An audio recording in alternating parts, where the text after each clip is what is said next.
The dome shutter stuck halfway like a bad grin, and the wind kept smacking it over and over like it had a hand and it was pissed. I climbed the ladder with a wrench clenched in my teeth and one glove off because the last bolt had iced over and I needed bare skin on metal. The cold welded my fingertips to the steel. I peeled them loose, swore stuck again. Every pull took a little more off me. Overnight instrument tech. That was my title. It meant I kept a telescope the size of a small house from eating itself, while rich people and grant committees pretended the mountain was sacred. I wasn't an astronomer. I was the guy who greased gears, reset servers, babysat coolant lines, and made sure the dome didn't seize up and tear something expensive in half. It was supposed to be a maintenance night. Simple stuff. Fix the shutter, run the scheduled calibration, log the seeing, don't break anything, don't get frostbite, go home. That's what I told myself while my teeth chattered around the wrench like I was chewing on a pipe. And then I saw the envelope. It was taped under the control desk like somebody didn't trust drawers or cabinets or the building itself. Yellow paper. Cheap. The kind we use for shipping parts. Not official. Not on the binder. Not emailed. Just stuck there like a landmine. My name was on it in angry block letters. I took it down, and for a second, I just held it, listening to the observatory's normal hum, fans, coolant pump, the quiet ticking of the dome motors cooling down. Except it wasn't normal. There was a second rhythm under it, a lazy, slow inhale-exhale somewhere inside the walls. Like the building had lungs. I tried my phone. No service. I tried the landline because the mountain still ran on dinosaur tech. Dead. No the Alton. Just empty plastic against my ear. I opened the envelope. Inside was one torn sheet from a lab notebook, ragged on one side, like it had been ripped out in a hurry. The pen strokes were deep enough you could feel the grooves with your thumb. Night alignment rules, read before 1:40. 5 bullets. No signature. No from. No explanation. Just that. Rule 1. Keep the red lights on. Don't switch to white light just to check. 1 second is enough. Rule 2. Do not look through the eyepiece between 1:58 and 2:04. Not with one eye. Not with your phone. If you already did, tape your right eye shut and do not remove the tape until sunrise. Rule 3. If any camera feed shows a thin black spiral in a corner, kill the feed without closing the window. Closing is consent. Leave it open and dead. Rule 4. Do not write the pattern. Do not trace it. Do not describe it out loud. If you catch your mind trying to finish it, bite your tongue until you taste blood. Your mouth is the only place it can ground. Rule 5. If you hear a second set of keyboard clicks that don't match your hands, stand up, go to the sink, and run cold water over your wrist for 10 seconds. Don't look at your reflection. If you get a call or chat from Jules during alignment, ignore it. He can't be on shift and call you at the same time. That last one made my skin crawl because it was so specific it felt petty. Like whoever wrote this hated Jules enough to drag his name into a supernatural warning. Jules was the day tech. Older, hard posture, ex-military, always smelled like coffee and machine oil and the kind of cologne that tries to punch you in the face. He treated the scope like it was a weapon system and me like I was a sloppy recruit who forgot to salute. He also didn't write like this. Jules wrote neat, tidy notes. He didn't use quotes around words like ground. He sure as hell didn't write closing is consent like some dramatic creep. I reread the page and my brain did that dumb defensive thing where it tries to turn fear into annoyance. Like really? Tape my eye, bite my tongue, run water on my wrists like I'm washing off bad luck. It sounded like cabin in the woods bullshit with a nicer budget. Still, no phone signal. Dead landline. And the building had that second rhythm, like a hidden metronome that didn't care about my disbelief. I didn't crumple the paper. I didn't tear it up. I folded it and shoved it in my pocket like it was a receipt I might need later to argue with a manager. Then I went back to the shutter because metal doesn't wait for you to have an existential crisis. The catwalk outside the dome was slick with ice and wind-blown grit. The sky slid above me, was a thin wedge of stars, so sharp they looked like they could cut. No mon, just a black bowl full of pinpricks. The air was clean in a mean way, like it wanted your lungs to bleed for daring to inhale. The shutter motor housing was cold enough to sting through my glove. The jam was in the guide track, a chunk of ice in a place it shouldn't have been. I hammered it loose with a wrench, felt my fingers throb, and got the shutter moving again in short, angry jerks. Every time it shifted, the dome made a clicking sound like teeth. I told myself it was just old metal, old bearings, cold contraction. That's what I was paid to understand. When I climbed back down, I shook my hands out and went into the control room. Red lights only, dim, safe, everything washed in dark blood. The white fluorescent switch on the wall looked normal. Innocent. That rule made it feel like a loaded gun. The control room smelled like warm dust, electronics, stale coffee, and the faint chemical bite of coolant. The monitors were already up. Sky feed on one. Internal dome cam on another. Telescope status graphs crawling along in green. Everything looked fine. Then, right in the bottom left corner of the dome cam, a thin black spiral appeared. It didn't flicker. It didn't smear like dust. It was clean. Two tight turns, perfect like it had been inked on the inside of the lens. I felt my stomach do a little drop. Not fear exactly. More like my body recognized a pattern before my brain wanted to. Rule 3. Kill the feed without closing the window. My mouse hovered over the little X in the corner of the window like an idiot, because that's what you do when something's wrong. You close it. You make it go away. I could hear the words on the page in my pocket like a whisper. Closing is consent. I clicked the stream toggle instead. Disabled. The image froze for a heartbeat, then went to black. The window stayed open, just a dead rectangle sitting there like a missing tooth. I sat back and waited for the relief to hit. It didn't. The spiral stayed in my head anyway, like my brain had saved it and labeled it important. I tried not to think about it, and immediately thought about it harder. That's how brains work when you tell them not to do something. I bit the inside of my cheek, hard enough to make myself flinch. Pain was real. Pain belonged to me. On the desk was the normal shift junk, a clipboard with a checklist, a chipped mug, a roll of black electrical tape, and the nightly logbook, paper because the director liked redundancy. There's also a post-it note stuck to the edge of the main monitor. I hadn't put it there. I noticed it now because it was the only thing in the room that was that bright, obnoxious yellow under red lights. It said, in thick marker, "Don't close windows." No smiley face. No initials. Just that. The handwriting wasn't Jules's. It wasn't mine. I peeled it off and turned it over like that would reveal something. Blank. I stuck it back in the same spot, partly because my hands were shaking and I needed something to stay where it was supposed to, and partly because ripping it off felt like arguing with whoever left it. Like disrespect. I checked the time. 1:41. The rules said read before 1:40. I was already late. That made me angry, stupidly. Like I'd failed a test I didn't agree to take. I went through the calibration sequence anyway, because muscle memory is a drug. I typed commands, watch numbers roll, listen to motors whisper and shift. The telescope moved with that slow, careful precision that always made me feel small. A giant eye turning. The dead camera window sat there, black, open, patient.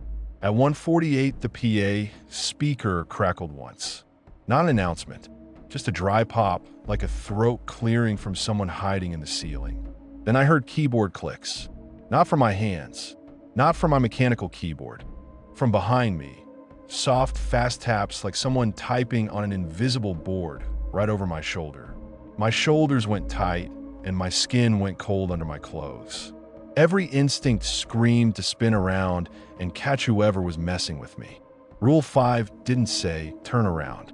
It said stand up, sink, water, wrists, 10 seconds.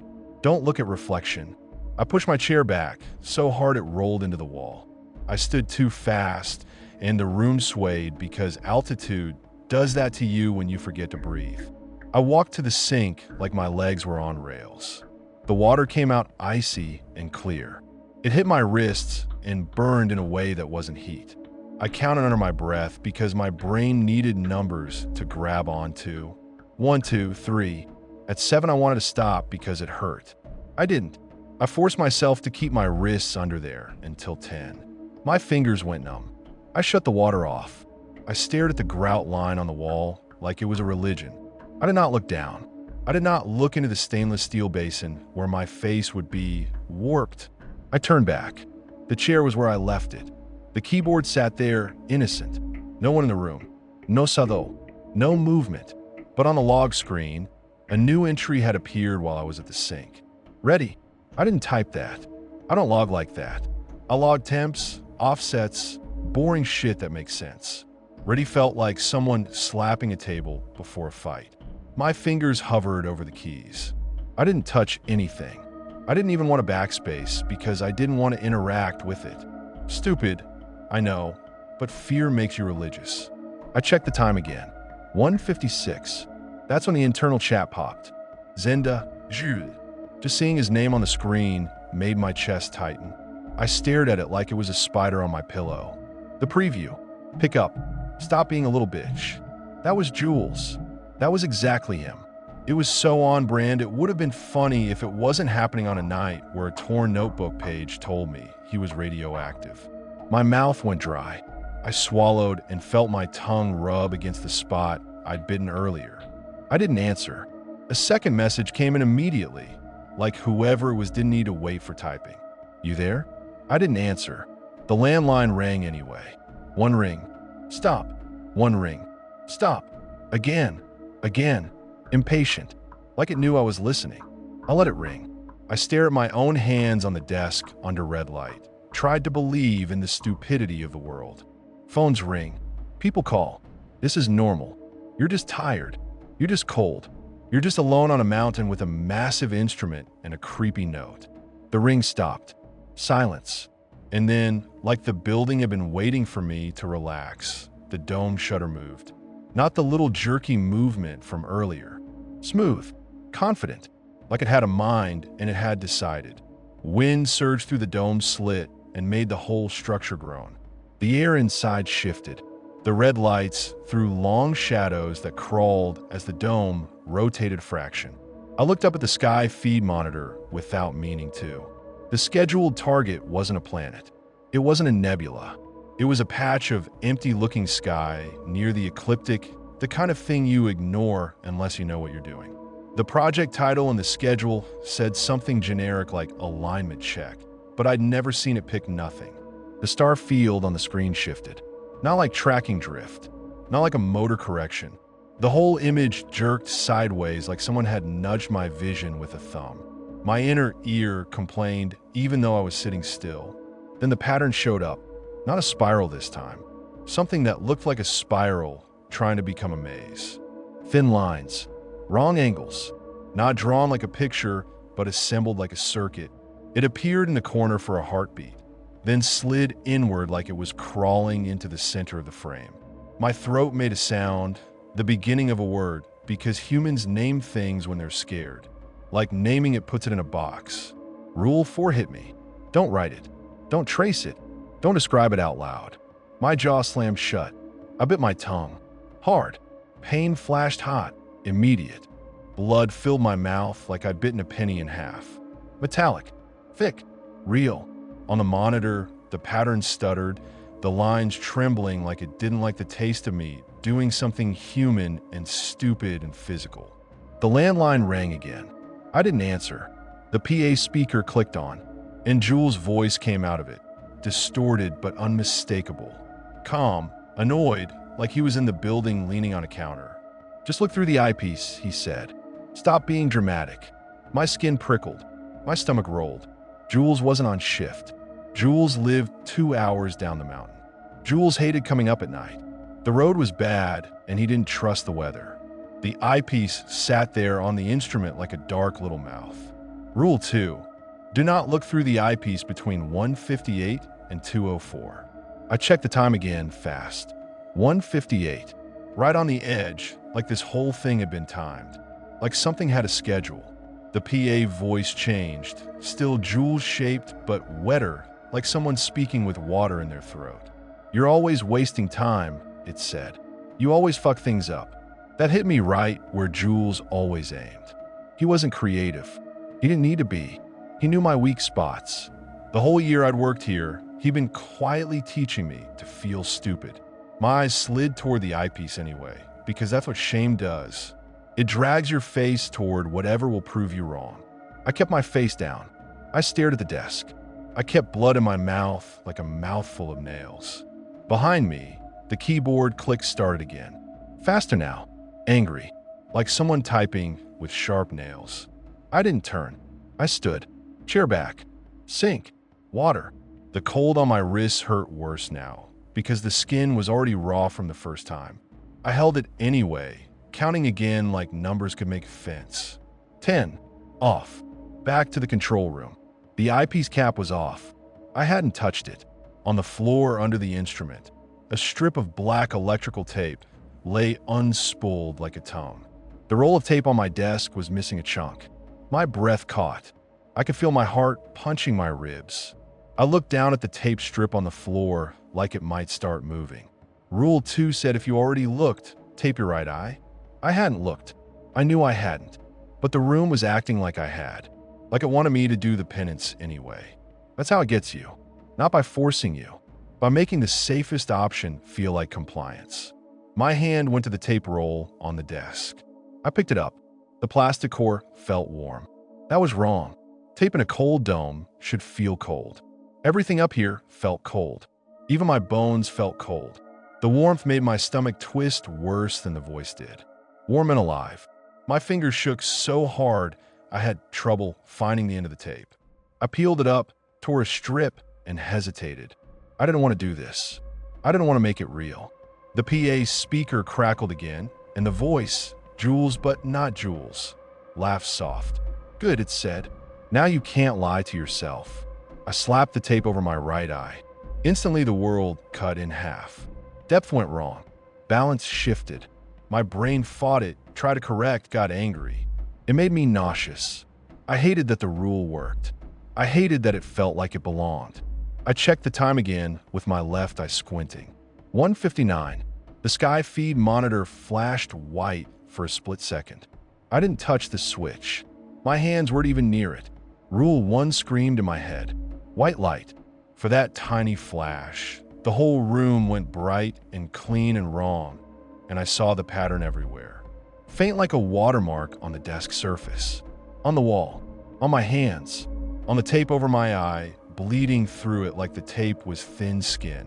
It wasn't even just lines on objects. It was like the air had it, like the geometry of the room had it. I shut my eyes hard, like that would help, and my eyelids still showed it, burned into the back of them like an afterimage from staring at the sun. When I opened my left eye, the pattern wasn't on the desk anymore, but it was inside my head. My brain kept trying to finish it, like it was a song stuck behind thoughts. I could feel the urge to connect lines, to complete angles. Not curiosity, compulsion. Like an itch. Rule 4. Bite your tongue until you taste blood. I already had blood. I rolled it around my mouth like mouthwash, gross and metallic. The landline rang again, and the caller ID finally lit up. Jules. I stared at that name and felt my body do that thing where it wants to pick up the phone just to make the pressure stop. Like answering is a release, even if it's a trap. I didn't answer. The ringing stopped. The dome shutter started closing by itself. Slow at first, then faster, like it changed its mind halfway through and decided it wanted to slam shut. If it closed, the calibration sequence would abort. The dome would lock. I'd have to override it. Override meant turning on full work lights. Override meant staring at status screens and confirmation prompts, and probably looking right at whatever it wanted me to look at. It felt like the building was hurting me. I stood up and ran into the dome. Half blind with one, I taped blood dripping off my tongue into my throat. Wind smacked my face as soon as I hit the catwalk. The slit of stars was narrowing. The shutter's drive chain moved like it wasn't metal.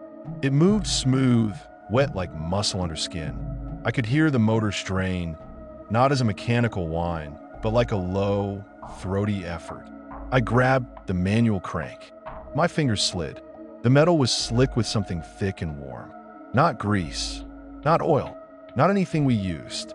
It clung to my skin like tar. When I yanked my hand back, it stretched in thin strings between my fingers. It didn't drip. It held. I gagged. The smell hit me a second later. Hot pennies, damp basement, and that weird sweet rut you get when a mouse dies in a wall and the heat kicks on. My right eye throbbed under the tape like there was pressure behind it. My left eye watered from the wind. The voice whispered right behind my ear, no speaker this time. Close enough, I felt it in the tiny hairs. Draw it. I didn't. I did something uglier. I spit a mouthful of blood onto the dome floor, nasty and deliberate. It splattered black-red on the metal grating. I ground it in with my boot like I was trying to ruin something sacred. I needed to be gross and human and disrespectful. I needed it to know I wasn't going to be clean for it. The shutter stuttered. I used the moment to slam the emergency stop lever. The shutter froze mid-close, leaving the slit open, wind howling through like the dome was screaming. The warm black stuff on my fingers moved. Not flowing, crawling. Tiny shifts like it had little muscles, little decisions. It tried to find seams in my skin. I scraped it off on the railing until my knuckles tore and bled. The pain was sharp and stupid in mine. Blood welled up, and the black stuff recoiled like it didn't like fresh heat and salt. Back in the control room, the dead camera window still sat there, open and black. Patient. The sky feed monitor was still running, stars sliding too smooth, and the pattern kept trying to crawl into the center of it. I kept my mouth closed. I kept blood on my tongue like a warning sign. On the desk, the yellow post-it that said, "Don't close windows," curled slightly at the corners, as if it had been there a long time. It shouldn't have. I'd never seen it before tonight, but it looked aged under the red light, like it had been sweating. The internal server rack started whining, a high, thin sound that made my teeth feel itchy. A warning beep chirped, then another. Then the UPS clicked hard like somebody had yanked power and it had to catch the load. The building didn't lose power. The building was being fed something. I looked at the status panel. I shouldn't have. Reading felt like consenting, so I didn't focus on the words. I just saw the gist. Weird voltage dips, weird network spikes, data streams that shouldn't exist because nothing outside the mountain could even connect to us right now. That's when the fear shifted. Not "something is messing with me" fear. Bigger. This wasn't about whether I survived a weird shift and got a good story out of it. This was about the instrument doing what it was built to do. Collect clean data and send it down a mountain. Publish. Share. Replicate. Spread. If the pattern got into a data set, if it got into a calibration frame, a flat, a dark, a published image, then it wasn't trapped in a room with one broke tech and some red lights. It would be everywhere. A grad student would open it on a laptop. A professor would put it on a slide. Some kid would download it because space is cool. And they'd do what brains do. They'd finish it. The thought made my stomach turn so hard I had to grip the desk. The PA crackled again, Jules' voice sharper now, pissed. "Stop," it said. "Stop. Stop. Stop." Like I was yanking away a toy. I pulled the torn rule sheet out of my pocket with shaking fingers. The paper was damp.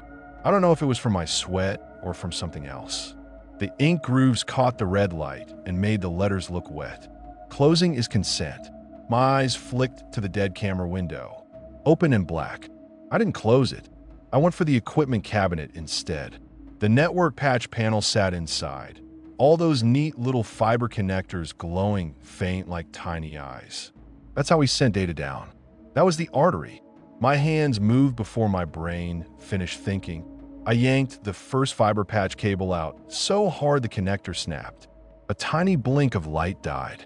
The server rack screamed a new warning tone, higher, more frantic. I yanked the next, and the next. Plastic cracked. Dust puffed. My knuckles scraped metal and bled onto the cabinet door, bright even under red light. The PA voice went from Jules to something else in the same sentence, like a mask slipping. "Don't," it said, and the word came out wrong. Too many layers, too wet. I didn't stop. I reached down and grabbed the main breaker handle under the desk. Big red lever. The kind you pull when you're willing to admit the night is fucked. My tape throbbed. My mouth was full of blood. My wrists were raw from cold water. My hands shook so bad the breaker handle rattled under my grip. I hesitated because part of me still believed in rules like don't touch the main breaker, and don't kill power on expensive equipment, and don't make decisions you can't undo. Then the Sky feed monitor flashed again, just a flicker, and the pattern on it surged like it was excited. My brain tried to complete a line. My tongue pressed against my teeth on its own, like it wanted to draw the shape with muscle. Fuck that. I hauled the breaker down. The red lights died. The monitors died. Fan spun down. The dome motors went silent. The whole place dropped into a dead, heavy quiet that felt too big for my skull.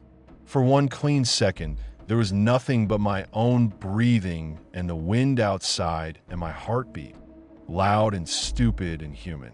In that silence, something wet shifted behind the walls, like a massive tongue peeling itself away from insulation. Then the emergency lights snapped on. White, bright, sterile, hospital white. And the room filled with the pattern so fast, it was like someone had thrown a net over my eyes. White light is different up there. It isn't bright. It's cruel. It makes every speck of dust look like a mistake you're about to get blamed for. It turns metal into bone, and it made the pattern jump out of everything like it had been waiting behind the red the whole time. It wasn't just on the walls. It was in the corners of the room where angles meet. It was in the negative space between the desk and the chair legs. It was faint on the surface of the dead black camera window, like a watermark you only see when you tilt paper. It was on my hands. It was on my wrist where the cold water had raised goosebumps, like the bumps themselves were part of it. My tape, I throbbed like a tooth. My left, I kept trying to focus and couldn't, because every time I focused on one line, my brain tried to connect it to another. The urge wasn't curiosity. It was muscle memory. It felt like when you see a word missing one letter and your mouth wants to say the word anyway. I clamped my jaw and held blood in my mouth like a mouthguard. The PA speaker, dead a second ago, crackled anyway. Not a sound, more like a wet breath through a cheap microphone. It made the hairs on my arms lift. "Don't," it said, and it didn't even bother wearing Jules' voice anymore. It sounded like somebody trying to speak through a cloth soaked in spit. I looked at the white light fixture above the desk, and I understood, with this ugly clarity, why the note was taped under the desk instead of put in the binder. Because if you have time to file something, you can convince yourself it isn't urgent. Whoever wrote it wanted my hands on it when it mattered, not later. My hand was shaking so bad the desk rattled. The dead black camera window sat there, still open, still consentless. That post-it, "Don't close windows," was still stuck to the monitor bezel, curled at the corners like it had been there a week. I didn't touch the window. I didn't close it. I needed another move. Something physical. Something dumb. My eyes went to the fire extinguisher by the door because every building has a talisman for in case things go wrong. It doesn't matter that it's meant for electrical fires. In that moment, it looked like a weapon. I grabbed it, yanked the pin, and blasted the server rack vents. White powder exploded into the cabinet like a snowstorm in a closet. It coated the fans, the mesh, the cables I just ripped out. It hit my face and stuck to my lips and mixed with blood. Chalky, bitter. It made me cough, and the cough tried to form the pattern in my throat like a shape made of spit. I clenched harder. On the walls, the lines blurred under the powder dust like I'd smeared them. Not gone, just dirty. Less perfect. Perfection mattered. I could feel that. The building groaned. The dome above me made a slow, heavy tick like a knuckle cracking. My right eye, taped shut, started watering so hard the tape loosened at the edge. The warm black stuff I'd scraped off earlier had left a sting between my fingers that hadn't gone away. It felt like I'd gotten fiberglass in my skin. Every blink, was sandpaper. I needed darkness back. Red back. Anything but clean white. My hand went to the tape roll on the desk, and then I froze because I didn't trust it anymore. I didn't trust anything in that room that could stick. The emergency lights hummed. That hum started syncing with the second rhythm I'd heard when I arrived. Like the building was coordinating its breathing with the electricity. The PA hissed again. Completed, it said, almost gentle, like it was giving me a favor. My mouth wanted to answer, not with words, but with the shape. I could feel my tongue pushing against my teeth like it was trying to trace angles along the back of my incisors. I bit down again. Hard enough my vision flashed. Pain. Blood. Real. I ripped the tape off my right eye without thinking because I couldn't stand the pressure anymore and I needed both eyes to move in a world that had turned into geometry. The tape came away with a line of eyelashes. It stung like hell. My right eye opened into the white glare, and for one sick, perfect second, the pattern snapped into focus in that eye like it had been waiting for the pupil. It was clean, completed, like a circuit closing. My throat spasmed. My mouth tried to say it. I slammed my teeth into my tongue. I felt it split. Blood poured. I gagged on it. I didn't swallow. Swallowing felt like letting it into my throat. I stumbled back, grabbing at the desk for balance, and my hand hit the yellow envelope, still in my pocket, still folded like a bad joke. The paper crinkled. The rule sheet inside felt heavy, like it had absorbed some of the white. I didn't look at it. I didn't want my eyes back on words in bright light. Words become shapes. Shapes become the pattern. I didn't know where the line was anymore, so I treated everything like it was a line.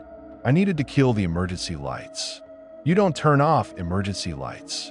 They're meant to keep you from dying in the dark. That's the whole point. So I did the only thing my hands knew how to do when a system won't comply. I broke it. We kept an oxygen tank on a wheeled cart for altitude visitors who got woozy. Big metal cylinder, heavy enough to make you respect it. I grabbed it by the handle and yanked it toward the desk. The wheels squealed. The cart fought me. The pattern on the floor seemed to ripple under the movement, like the lines cared about motion. I didn't care. I hauled the tank up like a battering ram and slammed it into the emergency light fixture above the desk. Glass shattered. Sparks bit. The light flickered. The tank jerked in my hands. Heavy. Unforgiving. My shoulder popped and pain shot down my arm. I hit it again. More sparks. Smoke. The fixture dangled half-attached, swinging, still trying to glow. The building's fire alarm kicked on with a scream that made my teeth vibrate. Good. Loud was good. Loud drowned whispering. The PA voice tried to push through the alarm, but it came out shredded. I hit the fixture a third time until it finally died, the bulb popping in a last flash. Darkness rushed in like water. Not full darkness. There were still those small battery lights down the hall, but the control room went mostly red less, white less, just a dim, ugly gloom from the alarm strobes outside the door. The pattern didn't vanish. It never vanished, but it stopped looking perfect. It lost that crisp, tempting clarity. I could breathe again. Not calm, just less trapped. The fire alarm strobes started flashing, white, red, and every white pulse made the pattern jump out for a split second, like a predator's eyes and headlights. I needed the strobes gone too, and I couldn't break every alarm in the building. I didn't have the time. That's when the thought landed in my head like a cinder. Burn it.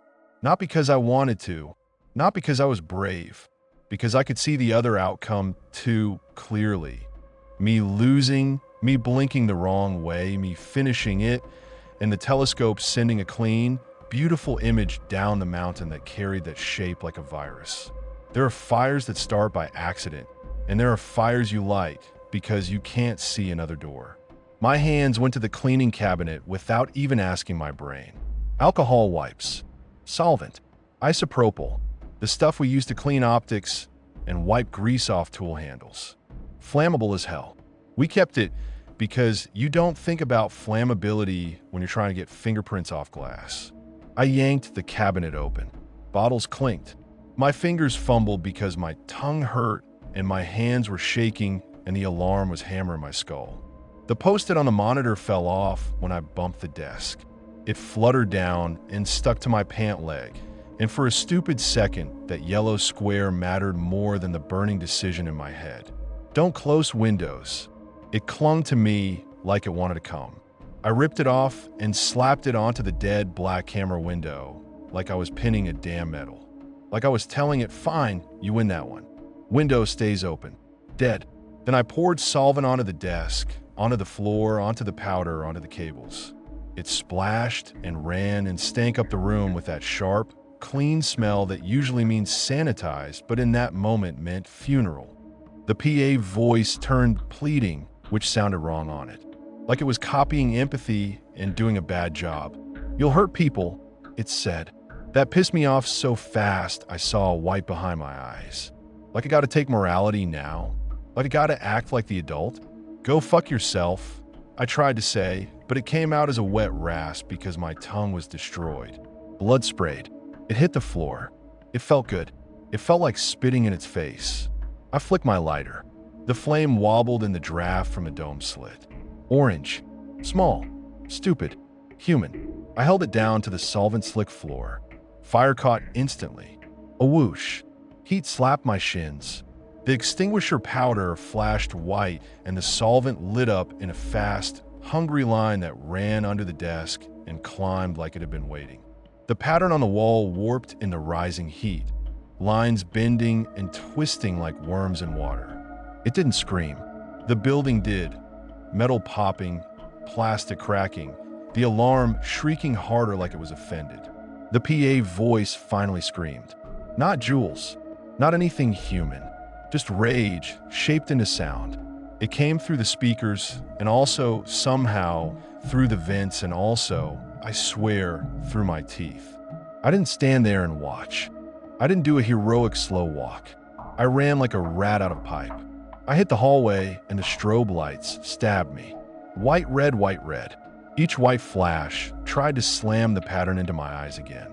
I squinted, kept my head down, kept blood in my mouth like a charm. The dome above made a heavy grinding sound, and for a second, I thought the shutter was closing again, like it wanted to seal the fire in and keep it contained so it could keep working on me in a closed space. I didn't wait to find out. I sprinted down the stairs 2 at a time, slipped on a patch of ice someone had tracked in earlier, slammed my shoulder into the railing, caught myself. My lungs burned because altitude is a thief and panic makes you waste oxygen like an idiot. Behind me, the fire crackled and the alarm kept screaming. I burst out the main door into night air, so cold it felt like it was cutting my throat. The mountain wind hit me full in the face and I almost went down. It smelled like pine and rock and distant snow. Clean, real, and different. I wanted to marry it. I kept running anyway, down the gravel drive, toward the parking area, away from the dome. My boots slid. I ate dirt. I got up spitting blood and grit. Behind me, an orange glow started pulsing through a vent on the dome like a giant eye blinking. The whole observatory looked like a skull with one socket on fire. I didn't feel heroic. I felt like I'd just thrown my own life into a blender. I felt sick. I felt like I'd killed my paycheck, my job, my future references, and maybe myself along with it. The rational part of my brain tried to scream at me. You're going to prison. You're going to be on the news. You're going to be the idiot who burned down a mountain observatory because he had a breakdown. The other part of my brain, the part holding blood in my mouth, didn't care. I made it to my car and fumbled for the keys like a drunk. My hands were coated in extinguisher powder and my fingers were slick with blood and solvent. The keys fell. I dropped to my knees in the gravel, cursing, scrabbling. The strobe from the building hit the gravel, and for a second the stones looked like they were arranged into lines. Not real lines. My brain trying to do that thing again. I slammed my fist into the gravel hard enough to make my knuckles split, because pain was a reset button. The sharp sting cut through the urge to connect. I grabbed the keys and got the car door open. The engine wouldn't turn over. Of course it wouldn't. The cold plus the altitude plus my neglect. The battery clicked like teeth. I smacked the steering wheel and screamed around a mouthful of blood. It came out as a gargle. I tasted copper and spit and extinguisher powder. I wanted to vomit. Headlights appeared on the access road. For a second, my heart lifted because I thought, help, fire department. Someone will handle this. Someone who isn't me. Someone with rules and radios and a plan. Then I saw the shape of the vehicle. Sheriff's truck. Of course. It rolled up fast, lights off until the last second. Then the bar flashed red-blue across the trees. 2 deputies stepped out with their hands already near their holsters because the mountain is full of weirdos and they'd just gotten a call about an alarm and a man running. I looked like a lunatic. I was covered in white powder like I climbed out of a flour mill. My face was smeared with blood. My eyes were wild. My tongue was half chewed. My hand was shaking. The building behind me was literally glowing. One of them shouted, "Hey, stop." I tried to raise my hands to show I wasn't armed, and my shoulders jerked too fast, and it looked wrong. And the next thing I knew, one of them slammed me into the side of my car. The cold metal bit my cheek. Gravel crushed my knee. A hand twisted my arm up behind my back. "Don't move," the deputy barked. "Fire," I tried to say. It came out as FHH, and then a wet cough. Blood ran down my chin and into my collar. "Jesus," the other deputy said, and his voice changed from aggression to disgusted concern in one breath. "He's bleeding. What the hell happened to you?" I couldn't answer without forming shapes. I could feel that. I could feel my mouth wanting to explain in the wrong language. So I did what the rules taught me. I bit down again, hard enough to make my vision blur, and I kept my mouth shut. They took that as defiance. They put me in cuffs. They sat me on the gravel. They kept asking questions. "What did you do? Are you on something? Is anyone else inside?" That last one mattered. I shook my head too fast. Panic made me sloppy. I pointed at the building, and then I made a chopping motion like, don't go, and I hated myself because it looked like a threat. The deputy took a step back, hand on his holster again. "Easy," he snapped. "You threatened me again, and you're going face down." I wasn't threatening him. I was trying to keep him from walking into it. The fire alarm kept screaming. The dome glowed brighter. Somewhere up there, glass popped like gunshots. The deputy with the radio lifted it and started talking fast. "We've got active fire at the observatory. Suspect in custody. Possible injuries. Request fire and EMS."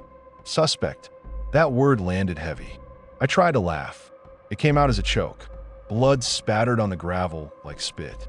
The other deputy crouched and shined his flashlight at my face, even though the patrol lights were already flashing. The beam hit my eyes, and for a split second, in that bright circle, I saw the pattern in the reflection of his lens. Not drawn, not there, just implied, like the way light cut across the glass made lines, and my brain tried to finish them. I jerked my head away and slammed my tongue between my teeth. The deputy flinched. "What the hell?" he muttered like I just tried to bite him. He looked down at the yellow post. It stuck to my pant leg. It had come with me. Somehow it had latched on again when I ran. It was smeared with soot and solvent, but the marker was still readable. "Don't close windows." He peeled it off like it was trash and held it up. "What is this?" he demanded. I shook my head. I tried to say nothing. My throat made a wet rasp anyway. "Is this some kind of note?" he said, loud over the alarm and the wind. I stared at it and felt a stupid surge of anger because he was touching it like it was nothing. Like it didn't matter. Like it wasn't a warning that had kept me alive for the last hour. He crumpled it, tossed it in the gravel. My stomach dropped like I just watched someone kick a crucifix. Then the volunteer fire department arrived. 2 trucks, lights bright, sirens echoing off the trees. They jumped out and started doing what they do. Pull hoses, bark orders, move with purpose. I tried to stand up because I needed to tell them something, anything, but the deputies pushed me down. "Sit," one said, and his voice wasn't cruel anymore, just tired. "You're not going anywhere." Firefighters ran past me toward the building. I tried to shout, "Don't go in," but my tongue wouldn't let me form the words. My mouth wanted to do the other thing. The shape thing. The connecting lines thing. So I did the only thing I could. I screamed. Not words. Just a raw animal sound through blood and powder and fear. It tore out of me and it hurt. It made the deputies stiffen. It made one of the firefighters glance back, annoyed like I was a distraction. And then the dome vent belched flame. A straight punch of orange out of the side like the building was exhaling fire. That got their attention. They pivoted, changed plan, started hitting it from outside, staying back. The hose stream arced in the strobe light and turned to glitter in the air. For a second, I felt relief. Not because they were saving the building, fuck the building. Because maybe they weren't going inside. Maybe they wouldn't stand under those white lights and stare at clean walls and be tempted to complete anything. Then the dome shutter made that clicking teeth sound again, loud enough to hear outside. Metal grinding on metal. Something moving that shouldn't. The deputy holding me looked up, face lit by fire and strobes, and whispered, "What the hell?"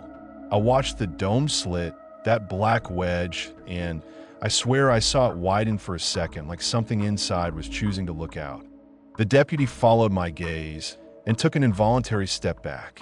"Stay the fuck back," one of the firefighters yelled at him, and the deputy snapped out of it and stepped away from the hose line. I sat in the gravel with cuffs cutting my wrists, blood drying on my chin, watching my workplace burn. Somewhere in the chaos, my brain tried to do the math.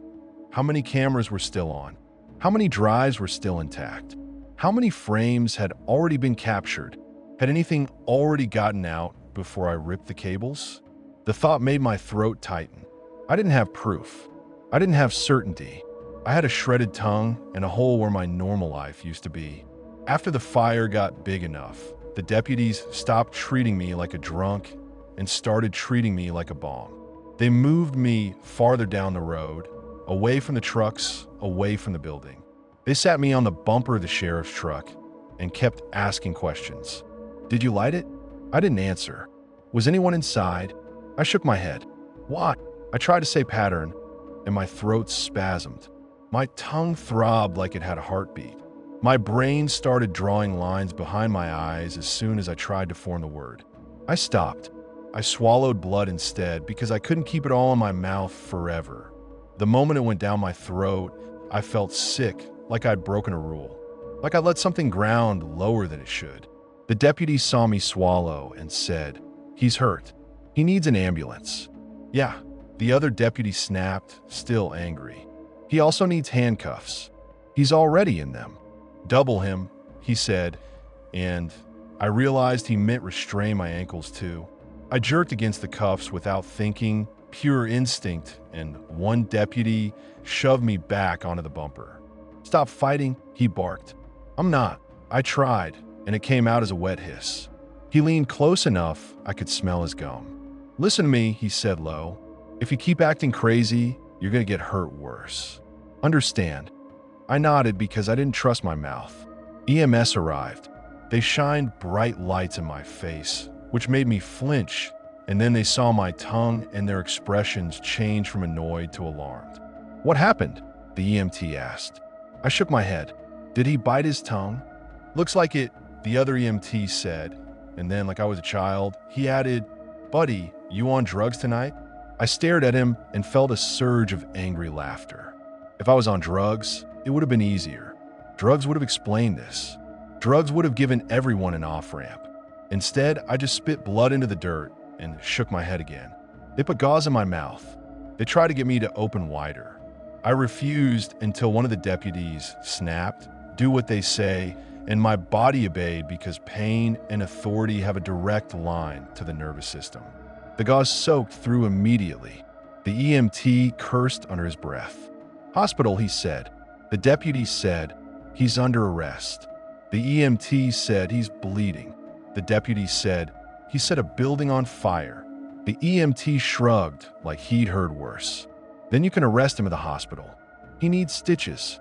They loaded me into the ambulance with cuffs still on. The deputies followed in their truck. As the ambulance pulled away, I looked through the back window at the mountain and saw the dome glowing like a dying star through the trees. For a second, in the dance of red-blue lights and fire, I thought I saw a thin black spiral in one corner of the ambulance window. I shut my eyes so hard it hurt. In the ambulance, the walls were white. The ceiling was white. The cabinets were white. The gauze in my mouth was white. My brain started trying to find the pattern in the seams where panels met.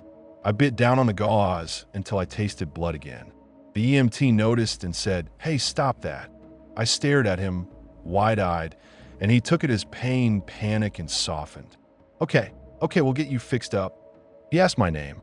I gave it muffled. He asked what happened. I shook my head. He asked if I'd taken anything. I shook my head. He asked if I could breathe. I nodded. He asked if I wanted to hurt myself. I shook my head hard enough to make my neck ache. I didn't want to hurt myself. I wanted to stop something else from using me like a pencil. The EMT looked at the deputy riding in the front and mouthed something like psych. The deputy rolled his eyes like, "Yeah, obviously." At the hospital, the overhead lights were so bright they felt like heat. They wheeled me into an exam room and strapped my wrist to the bed because the deputy insisted. The nurse argued. The deputy won. The nurse leaned over me and said, "I'm going to take that gauze out and look at your tongue. Don't bite me." I wanted to laugh. I wanted to say, "I'm not biting you, I'm biting me." Instead, I just nodded and stared at the floor because the corners of the room were already trying to become lines. They cut the tape residue off my eyelid and cleaned my face. Every wipe felt like it scraped away a layer that had been protecting me. They asked me to open my mouth, and I did, and the doctor made a low sound like he'd seen enough to be annoyed. "Jesus," he said, "you did a number on yourself." He stitched my tongue with numbing spray that didn't fully work because nothing up on that mountain had been about comfort. The needle pinched, and I jerked, and the deputy tightened his grip on my arm like I was going to bolt out of the building with my tongue half sewn. The doctor asked, "Why did you bite it so hard?" I looked at him and felt the pattern twitch behind my eyes in the negative space between his eyebrows, and the answer rose in my throat like a shape. I swallowed. It hurt. It felt like swallowing a razor. I didn't want to say something. I rasped because the numbing made my mouth heavy, but words still worked. The doctor frowned. "What?" I didn't answer.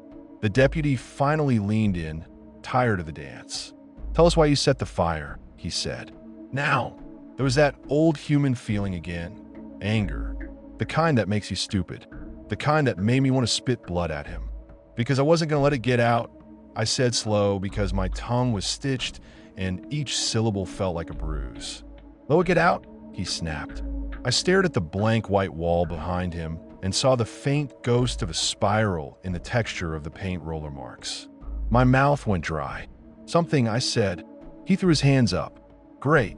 That clears it up." The nurse looked at him like he was a dick. The deputy looked at me like I was a liar. They moved me from the ER into a small holding room because the sheriff didn't want to chain me in a hallway. That room had a window. A real window. Glass. Reflective. The deputy stood by the door and said, "Sit." He said, "You're going to tell me exactly what happened up there." I stared at the window and felt my eyes want to slide toward the reflection.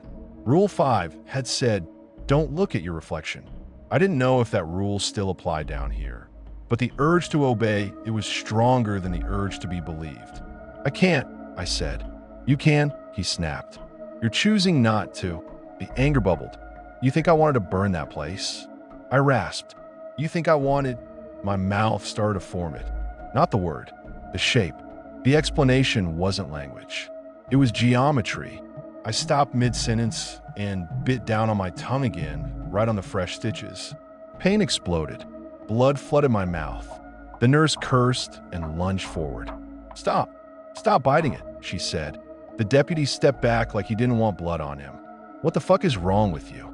I shook my head, tears coming out because pain does that. I swallowed once, tiny, and felt sick again like I was feeding something. The nurse held a suction tube to my mouth and said, "He needs psych," like she was ordering a sandwich. "He's self-injuring." "I'm not," I tried to say, but it came out as wet nonsense. The deputy got on the radio. The words arson, observatory, possible psych hold floated around me like smoke. They admitted me under involuntary hold because I was a danger to myself and not coherent. They put me in a room with white walls and a thin mattress and a camera in the corner, and they took my clothes and gave me a paper gown that made me feel like a pathetic ghost. They took my belt. They took my shoelaces. They took my phone. They did not take my brain. The first night in that room, the pattern didn't need screens. It didn't need a telescope. It didn't need a dome. It lived in clean lines. It showed up in the corner of the ceiling tile where the perforations made a grid. It showed up in the way the 4 tubing looped. It showed up in the exit sign letters because the gaps between the letters formed angles that wanted to connect. The worst part was how normal it looked at first. How easy it was to tell myself it was just anxiety, just after images, just sleep deprivation, just the brain doing brain stuff. And then I would blink and the lines would feel hungry. Not like they were moving, like they were waiting for me to move first.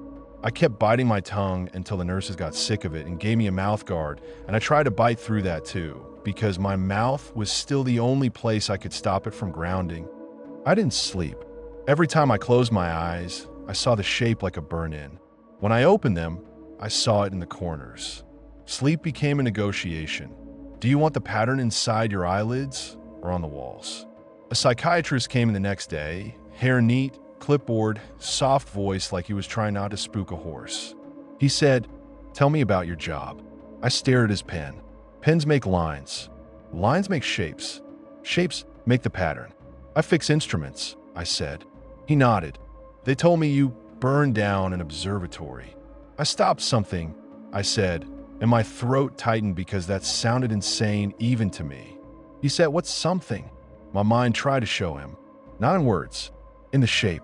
Like the fastest path to explaining was drawing it in the air between us.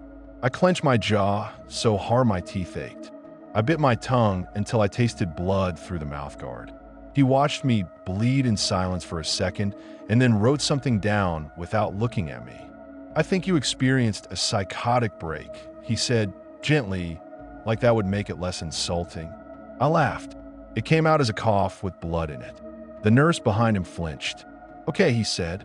"Have you ever had hallucinations before?" I shook my head. "Any drug use?" "No." "Family history of mental illness?" "No." He kept asking, and I kept answering until I realized the questions were a net, and he didn't care what I said. He already had his conclusion. He just needed me to step into it so he could write it down. He left, and the nurse came in with meds. "Take these," she said. I looked at them in the little paper cup and saw the way the pills touched each other like nodes. My brain started trying to connect them into a diagram. I tipped the cup into my mouth and swallowed fast because I couldn't trust my eyes. The meds made my limbs heavy but didn't touch the pattern. If anything, being sedated made it worse because my resistance got sloppy. It's hard to bite your tongue when you're drifting. That's when the other thing started. The keyboard clicks. There were no keyboards in my room, just a bed and a toilet and a window that didn't open. The camera in the corner had no keys. But in the dead hour before dawn, I heard soft clicking like fingernails on plastic, fast and impatient. My skin went cold. Rule 5. Sink. Water. Wrists. 10 seconds. Don't look at reflection. There was a sink in the room. Stainless. Reflective. I got out of bed, legs wobbly for meds, and walked to it. I turned on the water and shoved my wrists under the cold stream. I counted in my head, teeth clenched around the mouthguard. 10. Off. I did not look down. I stared at a crack in the grout until my eyes watered. When I turned around, my bedsheet had shifted. I hadn't touched it. The nurse hadn't been in. The camera lens in the corner stared like a dead eye. On the sheet, in a smear of dry blood from my mouth, there was a partial curve. A line that wasn't random. A line that my brain wanted to finish. My stomach dropped like the first time I saw the spiral on the dome cam. I yanked the sheet off the bed, balled it up, and shoved it into the toilet like I was killing a snake. The toilet flushed, and the water roared, and for a second I thought, "Good, wash it away, drown it." Then I remembered the dead camera window. Don't close windows. Closing is consent. I didn't know what the window was down here. Screens? Eyes? Mouths? Something else? The toilet wasn't a window. But my brain didn't care. My brain was just a dog chasing rules. The nurse burst in because she heard the flush and saw me standing there shaking. "What are you doing?" she snapped. I looked at her and wanted to beg. I wanted to tell her, "Please, don't look at the lines. Don't let your eyes connect them. Don't let it into your head." Instead, I said, "Give me a new sheet." She stared at the toilet, then at me. "You flush your sheet?" I nodded. "Why?" I opened my mouth and felt the shape rise again. I closed it. Hard. She sighed, angry and tired. "Fine. Seat." She left. I sat on the bare mattress and stared at my own hands because hands are messy and messy is safer than clean. When she came back, she tossed a folded sheet onto the bed like she was throwing laundry at a dog. Stuck to the sheet was a yellow Post-it note. For 1 second, my whole body went rigid. Same yellow, same thick marker. "Don't close windows." I stared at it until my eyes burned. The nurse didn't notice, or pretended not to. She said, "Happy." I pointed at the note with shaking fingers. "What?" she said, impatient. "Where did that come from?" I asked, voice rough. She glanced. "What, the sticky note?" It was on the linen cart. "Probably from housekeeping." "No," I said, and it came out sharper than I meant. The nurse's expression shifted to defensive. "You calling me a liar?" she snapped. I shook my head hard, like I could shake the truth loose. "No, I'm saying..." The shape tried to form in my mouth again. I bit down on the mouthguard. Blood tasted old and fresh at the same time. The nurse rolled her eyes. "Jesus, fine." She yanked the Post-it off the sheet and crumpled it. "There, now you can stop obsessing." She tossed in the trash can by the door, and the trash can lid closed with a soft plastic click that sounded too much like consent. My stomach turned over. The nurse left. I stared at the trash can until my eyes watered and I realized I was holding my breath. I got up, walked to it, and lifted the lid. Inside, the crumpled Post-it sat on top of other trash like a bright little warning buoy. I didn't touch it. I just left the lid open. I sat back down and felt my heart hammering, not from fear now, but from rage. Because it was in here with me. Whatever it was. Not the building. Not the telescope. Not the mountain. It had followed me. Or maybe it had been in me the whole time, and the mountain just woke it up. They kept me for 72 hours. They called it a psych hold. They told the deputy it was protocol. They told me it was for my safety. Every safety feature in that place was white. I try not to look at anything for too long. I try to keep my eyes moving because staying on one line too long made my brain want to connect it. I learned tricks that felt insane but worked. I counted screws and vents. I read words backwards so my brain didn't settle into patterns. I focused on textures that were messy, skin pores, fabric weave, the random freckles on my own arms, because mess doesn't invite completion the way clean corners do. I chewed the inside of my cheek until it was raw. I kept my mouth busy because my mouth was my only anchor. I hated that sentence, but it was true. On day 2, the deputy came back with a notepad and a look that said he decided I was either a liar or a freak, and he needed it in writing. He sat across from me in a little interview room with a two-way mirror and a table bolted to the floor. He pushed the notepad toward me. "Write down what happened," he said. My stomach dropped. Pens, paper, writing, Rule 4. I stared at the blank page and saw it as a trapdoor. "I can't," I said. "Yes, you can," he snapped. "You're not special. You're not exempt. You torched a building, right?" I shook my head. He leaned forward, voice low and mean. "You want to play games? Fine. All right." He clicked his pen like a gun cocking. "You tell me I write." That was worse, because if I spoke, my mouth would want to draw. I swallowed. My throat felt tight. "It was in the feeds," I said carefully like I was walking on ice. A shape. A pattern. He rolled his eyes. A symbol. I felt the urge to correct him, because symbol sounds like graffiti, like a prank. This wasn't a prank. This was a compulsion wearing math. I clenched my jaw. "Don't," I started, and stop because don't leads to rules and rules lead to explanation and explanation leads to describing the pattern. He smirked like he'd caught me. Don't what? I stared at his badge number and saw the way the digits sat next to each other like little corners. My brain twitched. I bit my tongue. The deputy looked disgusted. What is with you and biting your tongue? It stops me, I said because the truth slipped out before I could stop it. Stops you from what? From finishing it. He snorted. Finishing what? Your little drawing? I felt heat rise in my chest. Anger. Humiliation. That old Jules feeling of being talked down to. I leaned forward as far as my restraints allowed and hissed. You want me to finish it? You want me to explain so you can feel smart? You want me to say it out loud so it can sit in your head too? He blinked. For the first time, his confidence wobbled. Listen, he said, softer, like he wasn't sure if he was dealing with a criminal or a hazard. Were you threatened? Is this some cult thing? Did someone put you up to it? I almost laughed again. Cult would have been easy. Cult would have been a story with villains you can handcuff. No, I said. It wasn't people. He stared at me a long time. Then he wrote something anyway. I watched his pen move and felt my stomach clench because the curves and angles of his handwriting made little micro patterns on the paper. My brain tried to connect them. I looked away fast and bit down again. He snapped his notepad shut.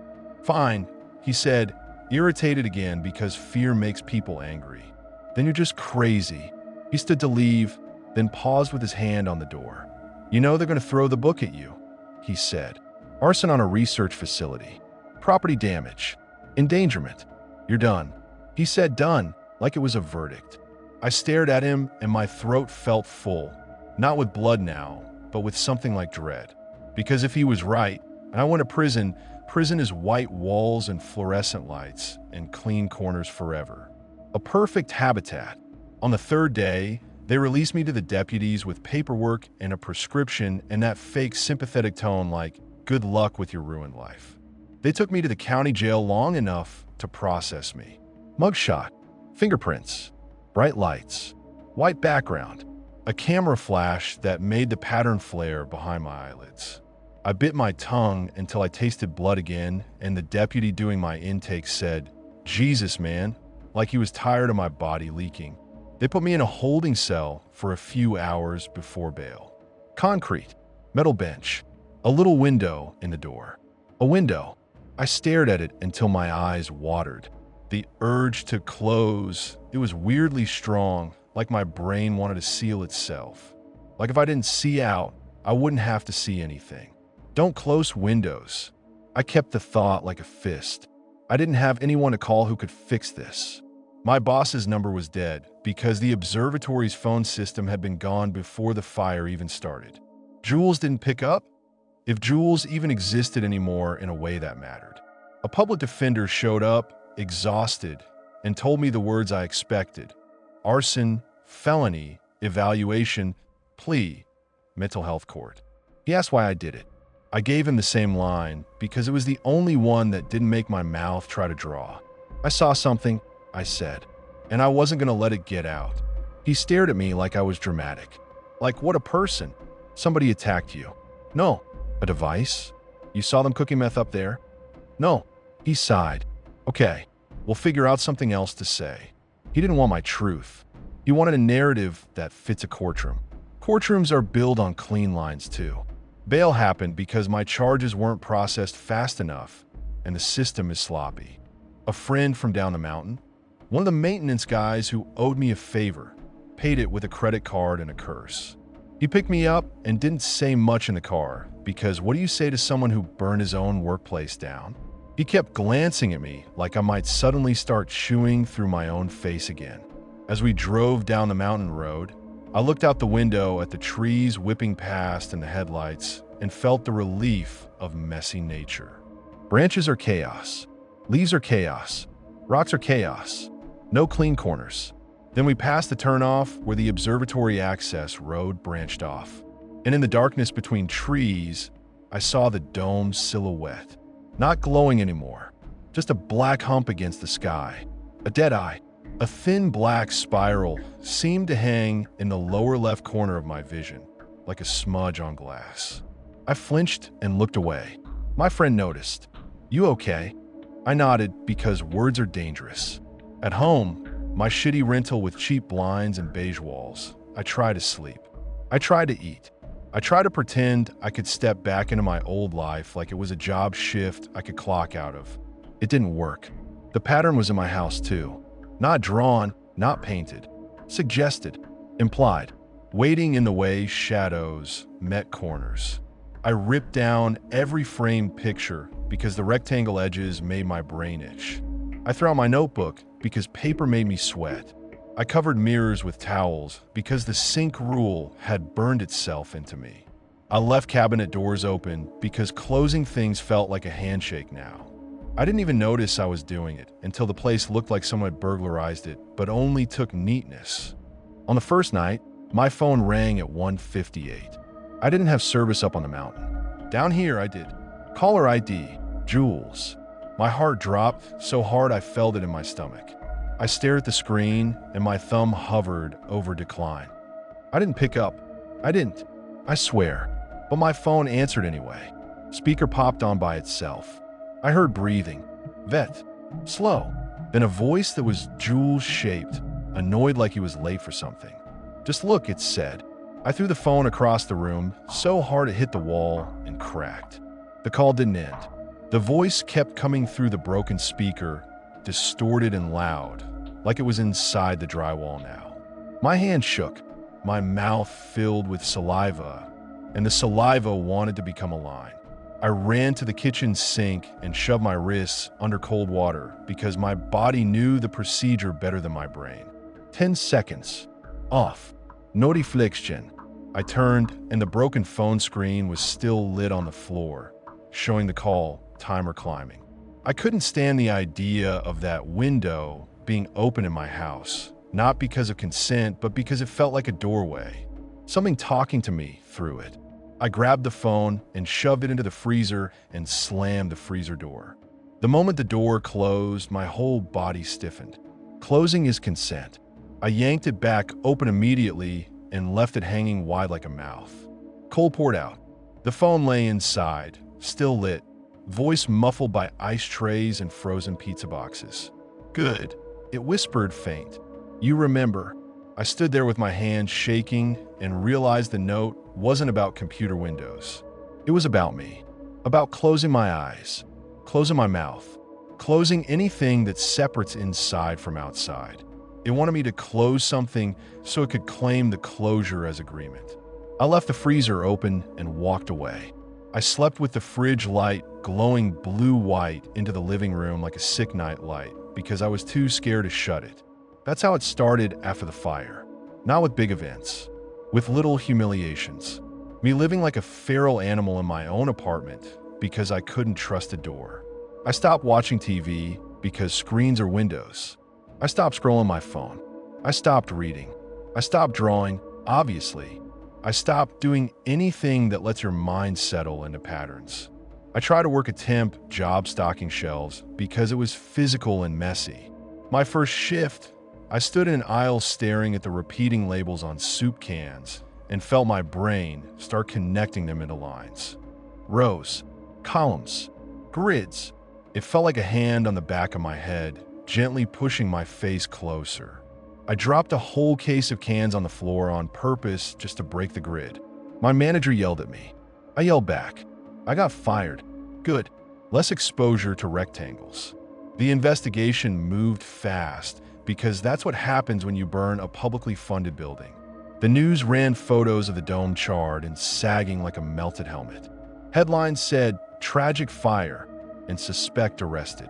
They used my mugshot, which I hated because my face looked like a scared kid in it, not like a man who made a decision. Nobody mentioned the data sets from that night. Nobody mentioned that the fiber lines had been yanked before the fire spread. Nobody mentioned that the server drives, those big sealed cases, had melted into a single black brick that even the insurance investigator couldn't pry apart. I know because I went back. Not the day after. Not when the cops were there. Weeks later, after snowstorms and after the road reopened and after the whole thing had cooled enough to stop smoking. I drove up in daylight with my stomach in a knot and my tongue already raw from anticipation. The place looked smaller in daylight, less haunted, just wreckage on a mountain. The dome was a ruin. The shutter was twisted open like a mouth that had been forced. Charred steel ribs stuck up like broken fingers. Inside, everything was black and warped. I didn't go in. I didn't need to. The air around it smelled like burned electronics and wet ash. It hit my nose and dragged that night right back up my throat. At the edge of the gravel, half buried in slush, I saw something yellow. A post-it note stuck to a chunk of metal. Somehow it had survived, maybe shielded by a panel when the fire ran. I shouldn't have touched it. I know that. But my body moved before my brain could stop it, like it needed proof that I wasn't crazy. I peeled it off with numb fingers. The marker was smeared, but it still read, "Don't close windows." Underneath, there was another line in different handwriting, smaller, like someone had added it later. "You are the window." My lungs stopped working for a second. I just stood there in the cold with that note in my hand and felt the mountain spin, because that wasn't my handwriting. It wasn't Jules's neat block print either. It looked like the grooves on the rule sheet. Deep, angry, pressed too hard, like someone writing while shaking. I didn't hear anything.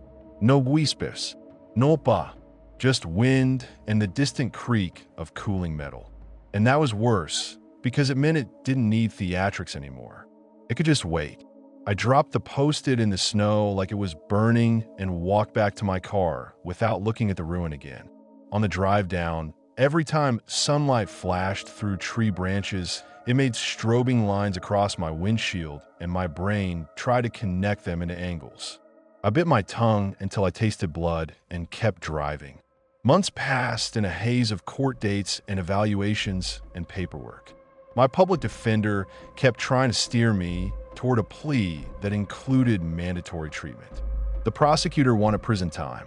The judge wanted a neat story, and I couldn't give them neat. Every time someone asked why, my mouth wanted to draw. So I told the same stupid half-truth over and over until it became my official narrative.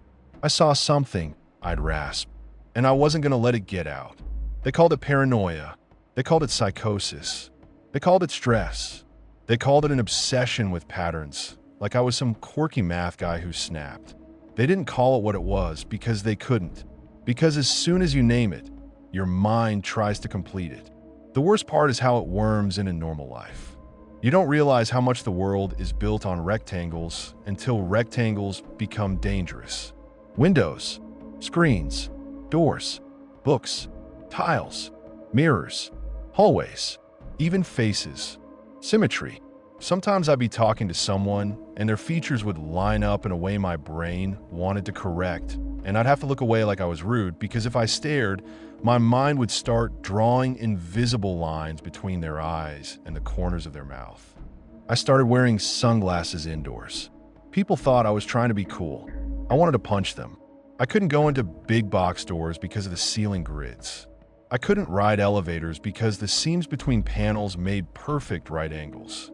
I couldn't sit in waiting rooms because the magazine racks made repeating patterns. I became a person who lived around corners instead of through them. And then, one afternoon, I saw it on a Weather Channel. I wasn't even trying to watch TV.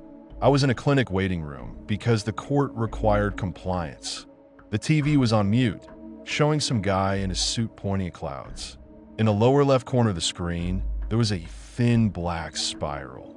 Just for a split second, like a glitch, my stomach dropped through the chair. My hands went cold.